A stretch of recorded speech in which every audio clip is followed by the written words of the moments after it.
Vernon Porter is a parent advocate on the dangers of prescription drug abuse from Orange County, California. He is the founder of Recovered for Life, a nonprofit organization dedicated to preventing harm and loss of life from prescription drug addiction and overdoses. He's been an effective advocate at both the state and federal level and was featured in the recent documentary Behind the Orange Curtain, which spotlighted prescription drug abuse in Orange County.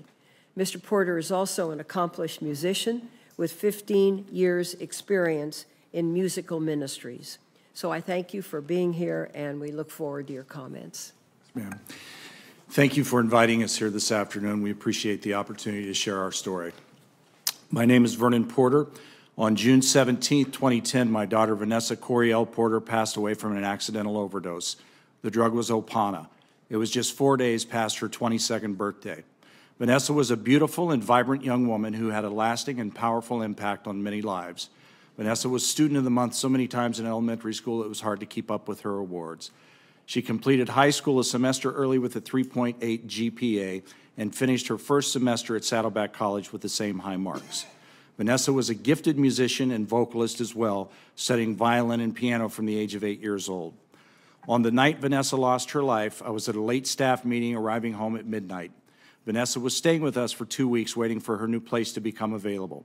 When I saw that she wasn't home, I became concerned. I called her cell and it went to voicemail, and after waiting a few minutes, called her again.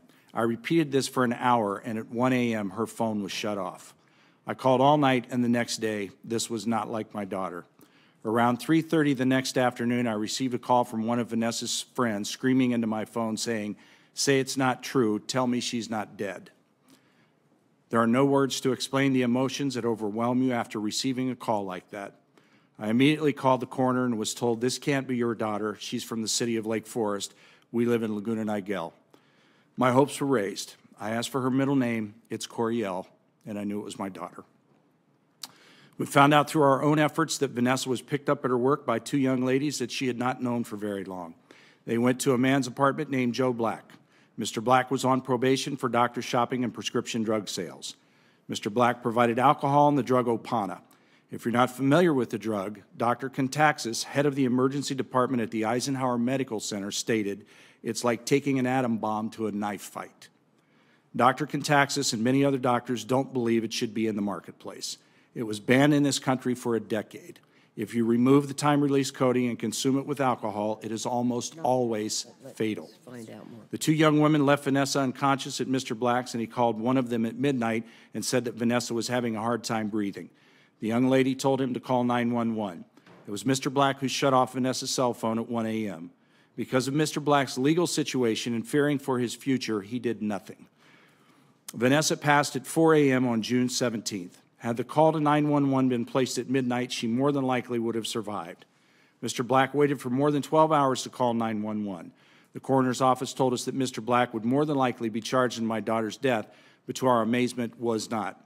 When I asked his probation officer to hold him accountable and revoke his probation, he refused, stating that he needed to be concerned with Mr. Black's emotional well-being. Mr. Black had a long history of doctor shopping and illegal prescription drug sales. We believe that the system failed in regards to Mr. Black.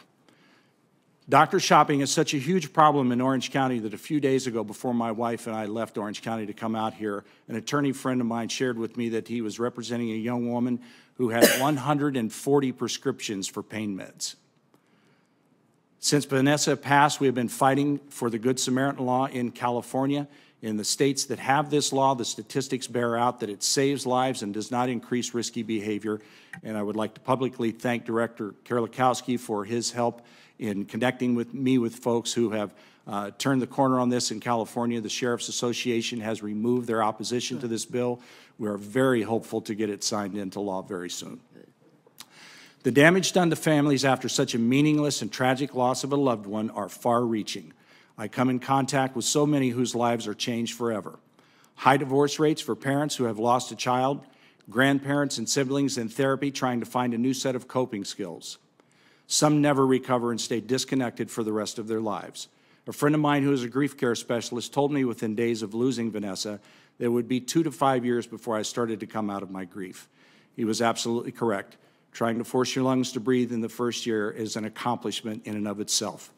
Asking yourself the question that will never be answered in this life, why? The reason why I bring this up is to let you know how far-reaching the consequences are and the unbelievable cost to our country.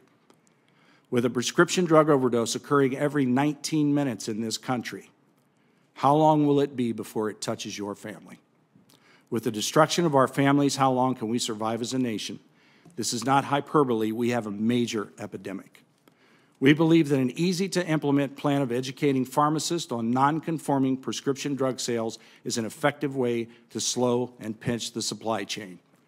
This was modeled by our family pharmacist who stopped filling them. We have a list of red flags that we share, and there's a group of high school students from our area in Orange County that every weekend go out to pharmacies and offer pharmacists their red flag list so they can educate them because they tell them their friends are dying. These young people are heroes. Orange County is the second in the nation in accidental overdose deaths. Mandatory, not voluntary, prescriber education for physicians on addiction and appropriate dosages of opioids before they get their DEA license. Voluntary programs do not work. And just look at the California Cures program if you want evidence of that. Now that is defunded and on its way out the door.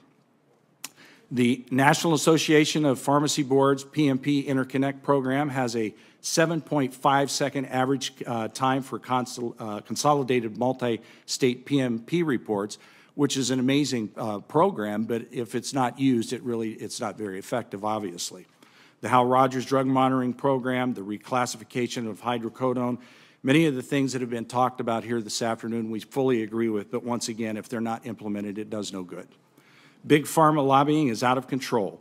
Indo is lobbying Congress to allow psychologists to write for opiates, Opana specifically. Why would a psychologist need the ability to write for pain meds? The answer is they don't. It's about profits. Psychologists that I speak with about this are not in favor of its passing. With medical studies proving brain damage caused in young developing minds by marijuana, stimulants, depressants, nicotine, alcohol, and opiates, are we really considering allowing 6-year-old children to be used as lab rats by Purdue Pharma by prescribing OxyContin? Have we lost our collective minds? Will the FDA approve this?